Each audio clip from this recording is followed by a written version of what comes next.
Hello बंधुरा आज के बनाबो फुलकपि आलू दिए एक मजार रेसिपि। तब फुलकपि आलू दिए डालेर बड़ी दिए किन्तु खेते बेश भालो लागे। तो जदि घरे डालेर बड़ी ना थाके ताहले कि करब बोलो।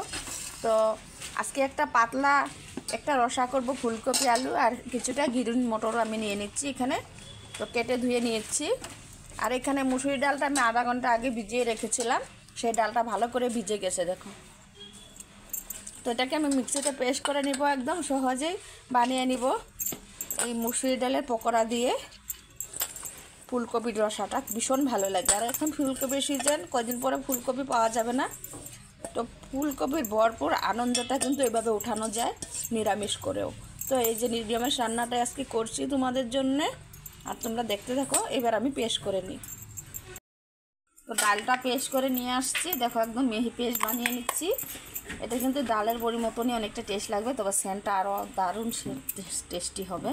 তো একটু পরিমাণ মতো হলুদ গুঁড়ো দিয়ে দিচ্ছি আর পরিমাণ মতো নুন।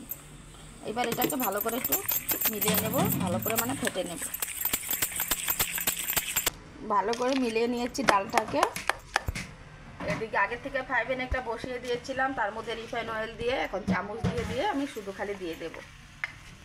এভাবে দিয়ে দিলে হয়ে যাবে। হাত দিয়েও দেওয়া যায়, হাত দিয়েও ওইভাবে করে দিতে পারো। সমস্ত বড়া দেওয়া হয়ে গেছে। এবার আরেক পাশটা পাল্টিয়ে দেবো, উল্টিয়ে পাল্টিয়ে ভেজে নিতে হবে। একটু হালকা ব্রাউন করে আমি ভেজে নেব। দেখো হালকা ব্রাউন হয়ে গেছে, এবার নামিয়ে দেবো। আর শুধু মুসুর ডাল দিয়েছি দেখে কিন্তু এতটা ফুলেছে, এমনি কিন্তু চাউল দিলে এতটা ফুলবে না, শুধু ডাল দিলেই ভালো লাগে। আর মুসুর ডালের ফ্লেভারটা সবচেয়ে ভালো লাগে। তবে চানা ডাল দিয়েও করা যায়, তবে মুসুর ডালটাই আমার কাছে বেশি ভালো লাগে। তো নিরামিষ খেতে চাইলে চানা ডাল দিয়েও করতে পারো তোমরা, একদম নিরামিষ যেটা করতে চাও। তো এবার নামিয়ে দেব।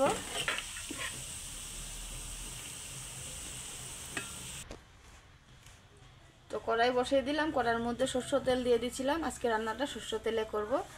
তেলটা গরম হয়ে গেছে, এর মধ্যে গোটা জিরা দিয়ে দিলাম, দুটি তেজপাতা, একটি শুকনো লঙ্কা দিয়ে দিচ্ছি। এটাকে একটু হালকা ব্রাউন করে নেব। তো লঙ্কাটা হালকা ব্রাউন হয়ে গেছে, তেজপাতাটাও ব্রাউন হয়ে গেছে, আর জিরাগুলো বেশ পুড়ে গেছে। এবার কুচানো পেঁয়াজ দিয়ে দিচ্ছি একটা।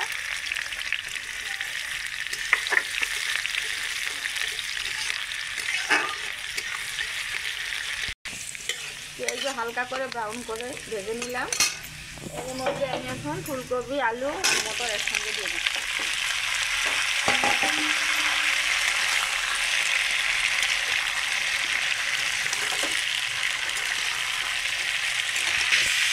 এর মধ্যে পরিমাণ মতো নুনটা দিয়ে দিচ্ছি। একটু ফুলকপি আলুটাকে একটু ভালো করে ভেজে নিয়ে মশলাগুলো অ্যাড করব। কপি আলু আর মটর কমসে কম 5 মিনিটের মতন আমি ফ্রাই করে নিচ্ছি এইভাবেই, শুধু নুন দিয়ে। এবার মশলাগুলো অ্যাড করব।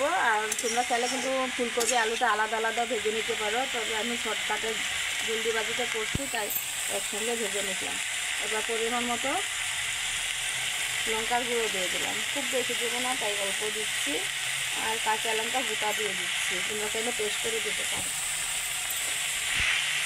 এবার হলুদ গুঁড়ো পরিমাণ মতো, জিরে গুঁড়োটা 1 চামচের মতো দিলাম। এবার সুন্দর করে আবারও কষিয়ে নেব। দেখো সবজি কষানো সুন্দরভাবে হয়ে গেছে, ফুলকপিগুলো খুব সুন্দর লাল লাল হয়ে গেছে, আর মশলাটাও ভালো করে কষে দিয়েছে। জল নেই এখন সবজির মধ্যে। এবার জলটা আমি পরিমাণ মতো জলটা অ্যাড করব। একটু ঝোল বানাবো, একটু রসা টাইপ বানাবো, তাই একটু ঝোলটা বেশি করে দিলাম।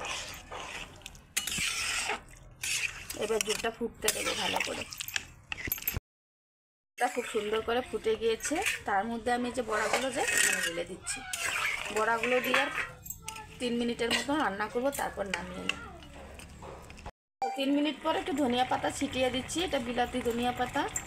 তো চাইলে তোমরা গরম মশলা দিতে পারো, আমার কাছে ধনিয়া পাতাটাই ফ্লেভার ভালো লাগে। তো এখন নামিয়ে নেব। তো দেখো বন্ধুরা রান্নাটা কত সুন্দর হয়েছে, আর বড়াগুলো একদম টুসটুসা হয়েছে। এটা খেতে কিন্তু নিরামিষ হলেও দুর্দান্ত টেস্ট লাগে। তো প্লিজ একবার হলো ট্রাই করে দেখো। আর আমার রেসিপি ভালো লাগলে লাইক কমেন্ট শেয়ার তো করবেই, সাবস্ক্রাইবটা অবশ্যই করে নিও ইউটিউব থেকে। তাহলে প্রথম ভিডিওগুলো তোমাদের এখানে পৌঁছে যাবে আর এরকম নিত্য নতুন আমার রেসিপিগুলো তোমরা দেখতে পারবে। আজকের জন্য টাটা, বাই বাই।